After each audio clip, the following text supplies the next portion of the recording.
twetaaga omuwanguzi omu okukiikirira Uganda yonna ng'avudde mu regions 34 eziri wano. Waliwo regions ez'enjawulo abantu baanekaanekanye dda. Tugenda batwogerako n'abantu ab'enjawulo of course tugenda tubikutusaako bulambalamba wano ku Bukedde TV. Aneegatiddwako ye mukyalo omulungi eyawangula okuva mu region ye. Munzikirize njogereko naye. Hello. Hello. How are you? I'm okay. How are you? I'm okay. Ng'olabika bulungi. Thank you. You speak Luganda? I speak Luganda from Buganda. Hey, you're from Buganda? So how owulira otya okuba ng'okiikiridde Buganda right now? Mpulira bulungi nnyo nga nkiikiridde Buganda ate nga tugenda neera wangula leero. Olowooza kibeera kya bwenkanya Buganda okuwangula emirundi ebiri? Tekibeera kya bwenkanya naye omuntu aba awangudde nga kye kimugwanidde tewabeerawo obuzibu bwonna. Ki ekyakuyisaawo ku mulundi guli? Nali nga ndi very confident ate nga mmanyi okwogera mu bantu ate nga n'ebintu bya tourism ebisinga mbimanyi bulungi. Kati wetugenda munda eyo embeetu tukube za Buganda? Wanje? Wetugenda munda embeetu tukube za Buganda? Iye tukube za Buganda. Neyanziza nnyo, neyanziza ddala. Okay, omukyala oyo mumuwulidde akiikirira Buganda mu mpaka ezaggwa era nga ne leero azze aweeyo engule mu butongole eri omuwanguzi omupya agenda obbanga awangula. Gyebaleko nnyabo. Kati nawe gyebaleko. Bakuyitaani? Bampita Ssentongo Mary. Mary, ozze kukola ki wano olunaku lwaleero? Nzize kuwagira mwana waffe owa Buganda mu Miss Tourism. Ekisinza okuwaga ekikukkiriza nti Buganda egenda wangula olunaku olwaleero? Kubanga omwana twamuteeseteese bulungi atayazi ne support weeri okuva mu Buganda. Gwe nga ggwe omuntu ayogera ku kigambo beauty oba obulungi otegeera ki? Beauty empisa, then enneeyisa ye, ennyambala ye, ebintu bwe bityo.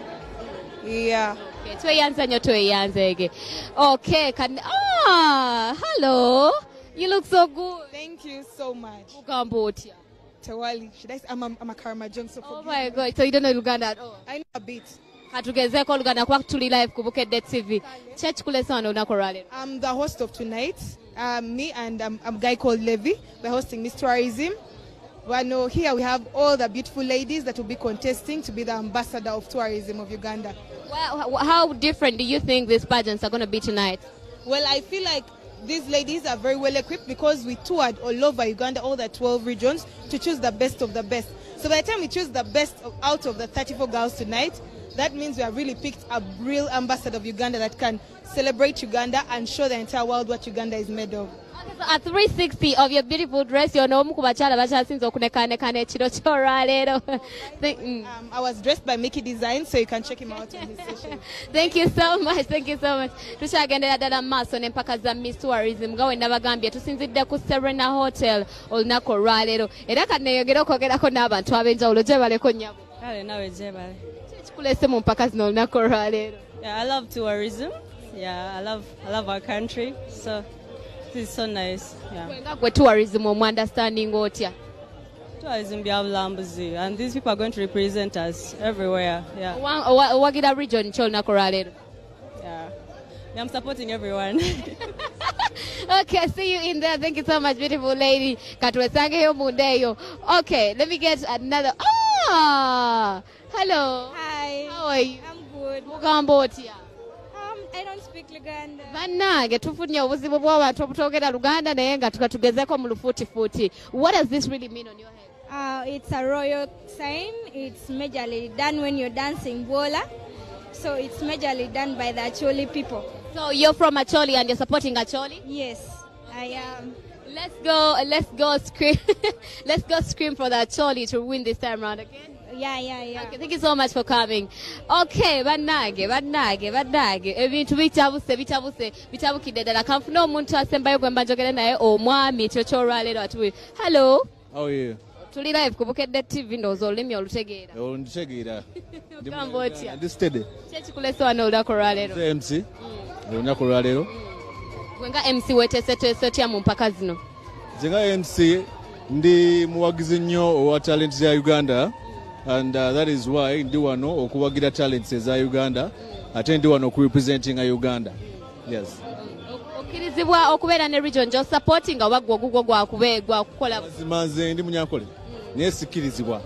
nze kola mulimu gwange ogwonsasuza ndaba awangudde nange muyozaayoze. Olowooza basinziira ku ky'okulonda Nalulungi? Batunuulira ebintu bingi si bulungi amagezi omuntu gayina engeri gy'oddamu obulambuzi tujja kuba twongera okulambululira ebinaagenda maaso yani anaawangula mwaka 2022 n'ebiringa ebyo naye kati katweyongereyo n'ensonga z'ebyemizannyo oluzannya olw'okuddiringana mu quarter finals empaka z'amasaza ga Buganda ezibadde zirina okubaawo Sunday eno mu bisaawe ebyenjawulo zongezeddwayo oluvannyuma lw'okubalukawo kw'ekirwadde ekya Ebola. Akakiiko akaddukanya empaka z'omupiira ogw'ebigere z'amasaza ga Buganda okutuuka okwongezaayo oluzannya lwa quarter final olw'okuddiŋŋana mu mpaka zino wamaze kubalukawo kirwadde ky'Ebola mu ggwanga nga kino kyatandikidde mu disitulikiti ey'e Mubende. Disitulikiti eno ze zimu ku disitulikiti ezikola essaza lya Buweekula nga bano babadde beetegekera kuddiŋŋana ne Bulemeezi mu kisaawe e Kasenyi e Mubende nga Bulemeezi yawangula oluzannya olwasooka ku ggoolo emu ku bwereere. Emipiira emirala Busiro ebadde ekyaza Gomba Sentema nga Busiro yawangudde oluzannya olwasoose e Kabula Soke ku ggoolo 2 ku bwereere. Singo ebadde ekyaza Kyaggwe ku kisaawe ky'essaza Emityana nga Singo yawangudde oluzannya olwasoose ku ggoolo 1 ku bwereere eya Joseph Sewali. Yoma Wokota ebadde ekyaza Buddu ku kisaawe kya poliisi Empigi ng'oluzannya olwasoose Buddu yaluwangudde ku ggoolo 1 ku bwereere eya Bruno Bunyaga. Twandale tuyimiriza emipiira ebiri gyokka oba oliawo omuntu yandiroozezza nti Singo ne Buweekula naye tugenza okulaba nga empaka zino zonna zikwatira wamu zonna amasaza ga Ssaabasajja Kabaka abantu be bamu abantu asobola okuva Singo najja alaba omupiira singa badde tegenda kuzannya ne Kyaggwe kyokka ate Busiro ng'ogyesezanye ne Gomba kyokka nga awangula ku Busiro ne Gomba agenda kusinkana awangula ku Singo ne Kyaggwe mu buli ngeri oba ogambye ab'Essingo n'ab'Ekyaggwe mugende kumulaba omupiira ogwo. Wadde ng'emipiira egy'oluzannya luno olw'okuddiŋŋana mu quarter final gyongezeddwayo naye yo Kyaggwe kyagenda mu maaso n'okwetegekera Singo Emityana. Bano bazannya omupiira ogw'okwegezaamu ne ttiimu ya Lugazi ennonderere eya Lugazi Select nga yabadde ejjuddemu abazannyi ba League eya Super. Omupiira Lugazi Select yagwangudde ku ggoolo 2-1 nga ggoolo za Lugazi Select zateebeddwa abazannyi Fahad Bayo ne Ali Feni nga yo ggoolo ya Kyaggwe yateebeddwa omuzannyi Francis Mukasa.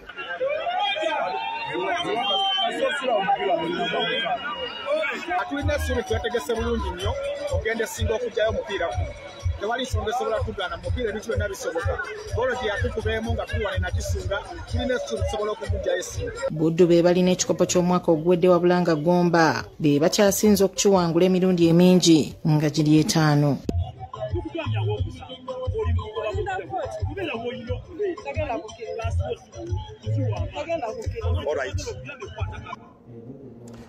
Kale bwento bwentambudde mawulire agabuutikidde akawungeezi kano banaffe twongera okwerinda ekirwadde ky'Ebola kiraba kitandise okutaataaganya ebintu ebisinga obungi. Nkujjukiza nti ku ssaawa 4 ojja kulaba agataliko nfufu ku Bukedde TV1 ku Urban TV The News gaba mawulire mu lulimi Olungereza ku ssaawa 3 ez'ekiro ate ku 10:5 Bukedde Farmer Radio mbuutikizi tubaye n'amawulire mu lulimi Oluganda ku ssaawa 2 tugayita agawano na walize Ismail Nsubuga takumira mpera akunkumire.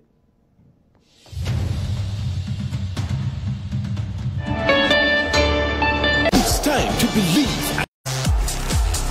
Neba nabyamizanyo abakyasinze wano nebweru w'eggwanga. Mutendesi Micho Sijovic n'abaako kyayogera ku mpaka zino. We shall have a team that will represent us in the best possible way.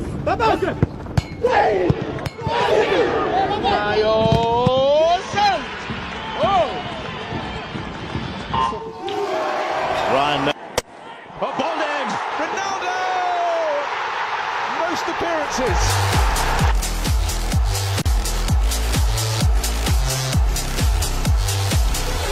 Tego omukutu gwa Star Times 225, omukutu gwa Zam TV 354 ne DSTV 378.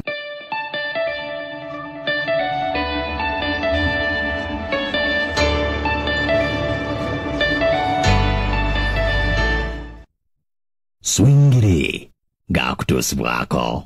Explora Dubai betaaga abantu abagenda okukola emirimu ng'egya waitress, cleaners, security guards, okukola ku kisaawe, obwa dereva, maids wamu n'emirimu emirala mingi. Bakukolera mawanga nga Dubai, Abu Dhabi, Qatar, Saudi Arabia wamu ne UAE. Basangibwa kyali wajjera Namugongo ku Lukadde Road. Yami curry powder ke kanzaali akawomesa enva ne kazifula ez'enjawulo kafune mu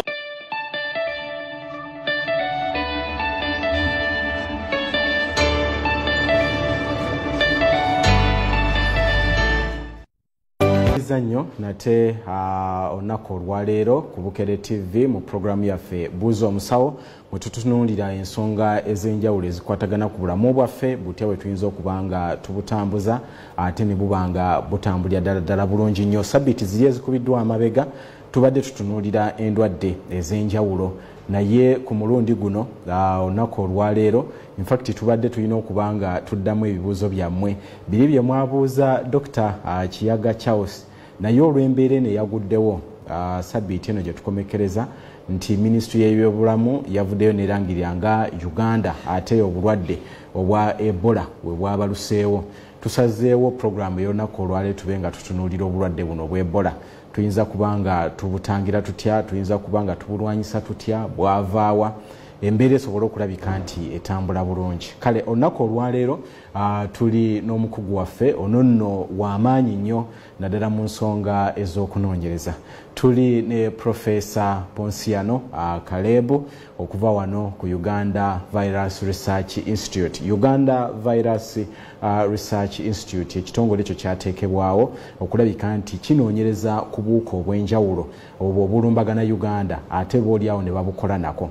Kale olunaku olwaleero Professor gwe tuli naye agenda kubanga atuyitiramu ku mbeera eno bwe tuyinza okuba nga tugirwanyisa Ebola yatandikirawa yava ku ki ensonga ezo zonna era kamusabe Professor abeere nga abalamusaako ate n'oluvannyuma tweyongereyo. Bannaye abatulaba mbabuuzaako mwebale nnyo okutuwuliza n'okutulaba nga bwe banyanjudde. Nze Professor Ponsiano Kalebu ndi musawo nasowa obusawo obw'abantu e Makerere n'oluvannyuma ne ŋŋenda kutendekebwa mu buwuka buno obutono ne bye tuyita immunology, immune system. Mbadde wano mu Uganda Virus Research Institute emyaka egisukka mu 3 ng'era kati nze nkulira ekitongole